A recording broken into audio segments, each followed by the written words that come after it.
రక్తం పంచుకొని ఒకటే ఇంటిలో జన్మను ఎత్తి కూడా పెరిగిన అన్నదమ్ములైన అక్క చెల్లెళ్ళైన వేడుక ఏదైనా జరిగితే తప్ప కలుసుకోవడం జరగదాయే మనసారా మాట్లాడుకోరాయే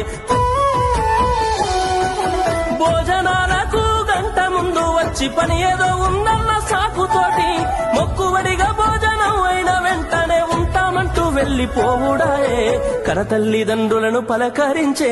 తీరిక లేని సంపాదనాయే కనతల్లిదండ్రులను పలకరించే తీరిక లేని సంపాదనాయే ఆనాటి ప్రేమలు ఏమాయరో బంధాలు బంధుత్వమెటుబాయరా డబ్బు బంధాలే మిగిలేనురో మనుషులే దూరమయ్యేనురా